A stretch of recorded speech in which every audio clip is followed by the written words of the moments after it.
টাকা দেয়নি, বাংলার বাড়ির টাকা দেয়নি, গ্রামীণ রাস্তার টাকা দেয়নি। টাকাটা কি দয়া করে দেয়? না।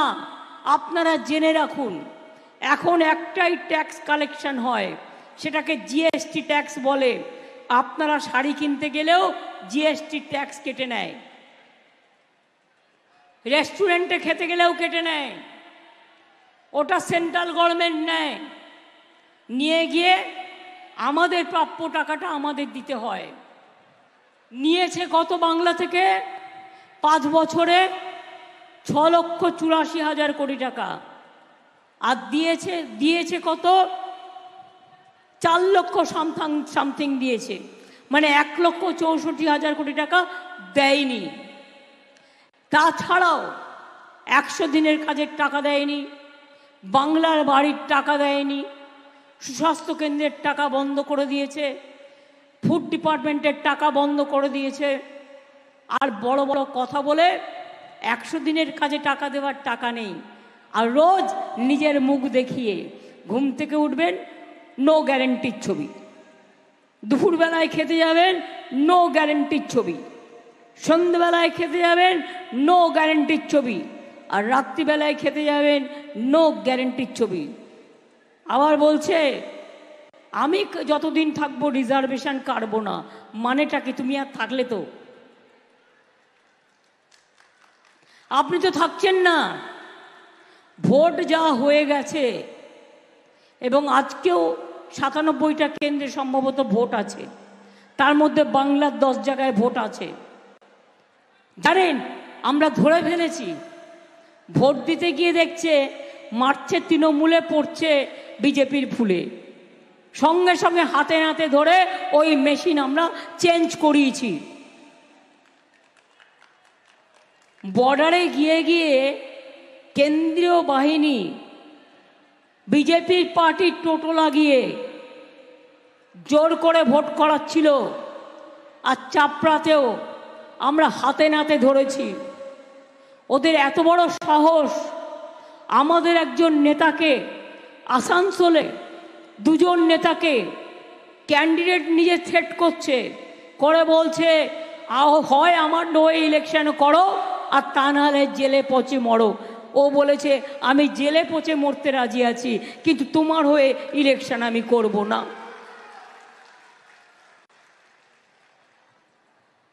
কাউকে টাকাও তুলে দিয়েছে।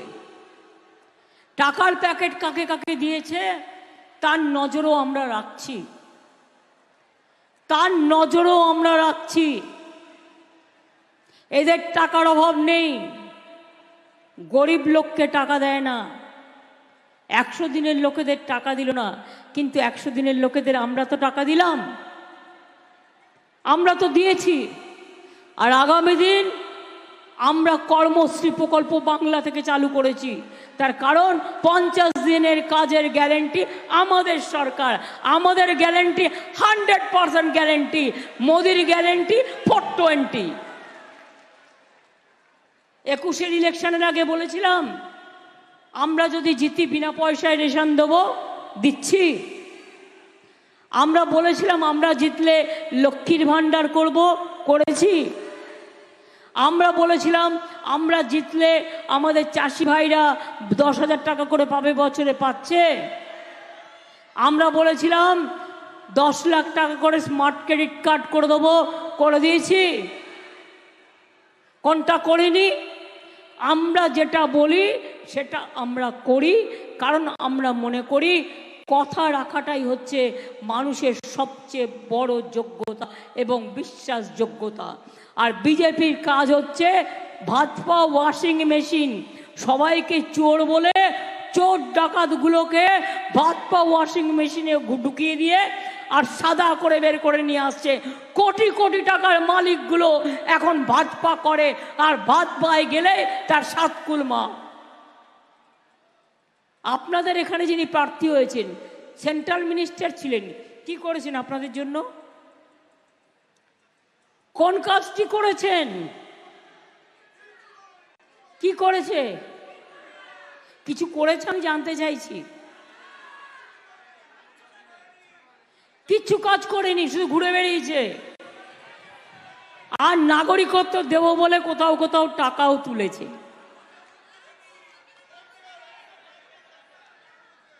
খবর আমার আছে, জিজ্ঞেস করুন না। কালকেও বলে গেছেন নরেন্দ্র মোদী, কে আমি করবই।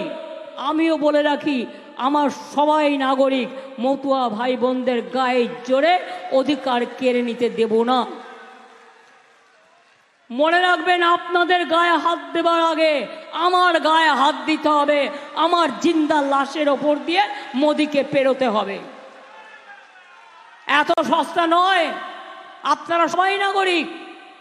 আপনাদের ছেলেমেয়েরা পড়াশোনা করে না, আপনাদের রেশন কার্ড নেই, আপনাদের বাড়ির ঠিকানা নেই, আপনাদের সম্পত্তি নেই, আপনাদের মেয়েরা লক্ষ্মীর ভাণ্ডার পায় না, আপনাদের কিষাণ ভাতা আপনারা পান না।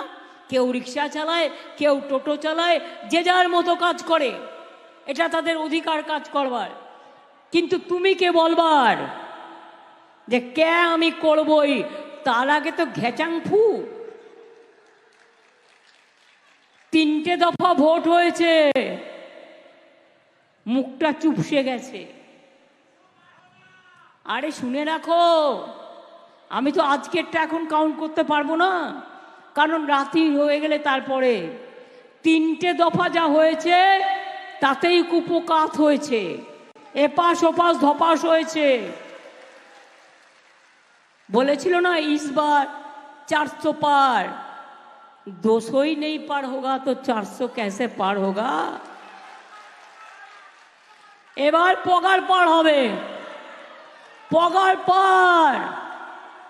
এত অত্যাচার মানুষের ওপরে, গণতন্ত্রটাকে কারাগারে পরিণত করা, সব বিরোধী দলের নেতাকে ধরে ধরে জেলে ঢুকিয়ে দেওয়া। আবার বলছে, কোথায় একটা মিটিংয়ে গিয়ে বলেছে মুসলিমরা তপশিলীদের রিজার্ভেশন কেড়ে নেবে। কি করে নেবে? এটা তো আম্বেদকর রচনা করেছেন যখন সংবিধান, ওই সংবিধান আমরা ছিন্ন ভিন্ন করতে দেব? আর মুসলিমরা কখনো এ কাজ করবে না। তার কারণ ওরাও জানে সংখ্যালঘুরা আলাদা, শিডিউল কাস্ট আলাদা, শিডিউল ট্রাইব আলাদা, ওবিসি আলাদা, হিন্দুরা আলাদা, শিখরা আলাদা, খ্রিস্টানরা আলাদা, আদিবাসীরা আলাদা। আপনার রিজার্ভেশন অন্য একটা লোক কাটবে কি করে? এটা মিথ্যে কথা। এটা কি মানে আবদার নাকি? মামার বাড়ির আবদার? এত মিথ্যে কথা বলে। একটা বাচ্চা ছেলে যদি মিথ্যে কথা বলে, মা তাকে দুটো চড় মারে, পরে আদর করে দেয়। আর দেশের প্রধানমন্ত্রী মিথ্যে কথা বললে তাকে কি করতে হয়? তাকে ভোটের বাক্সে ভোটটা উল্টে দিয়ে জব্দ করতে হয়। এই ধরনের লোক দেশ বিক্রি করে দিয়েছে, জাতি বিক্রি করে দিয়েছে, ধর্ম বিক্রি করে দিয়েছে, মনুষ্যত্ব বিক্রি করে দিয়েছে। আমি পরিষ্কার আপনাদের বলছি, লক্ষ্মীর ভাণ্ডার যারা পান, আগে 60 বছর পর্যন্ত ছিল। মনে রাখবেন, কদিন আগে বিজেপির নেতারা বলেছে আমরা তৃণমূলকে হারিয়ে লক্ষ্মীর ভাণ্ডার বন্ধ করে দেবো। আমি ওদের বলে রাখি, তৃণমূল হারবে না। আর জেনে রেখে দিও, লক্ষ্মীর ভাণ্ডারে হাত দিতে গেলে তোমাদের হাতগুলো কি কি করতে হয় আমার জানা আছে। লক্ষ্মীর ভাণ্ডারের মায়েরা বোনেরা 60 বছরে বন্ধ হবে না, এবছরেই 6 লক্ষ বন্ধ হয়ে যেত। কিন্তু আমি বলেছি না, যতদিন মা বোনেরা বাঁচবে ততদিন লক্ষ্মীর ভাণ্ডার পাবে, যতদিন মা বোনেরা বাঁচবে লক্ষ্মীর ভাণ্ডার পাবে। কারণ লক্ষ্মীর ভাণ্ডারটা এটা একটা মা বোনেদের সম্মান। বিনা পয়সায় রেশন পাচ্ছেন, পাবেন। এনআরসি করতে দেব না।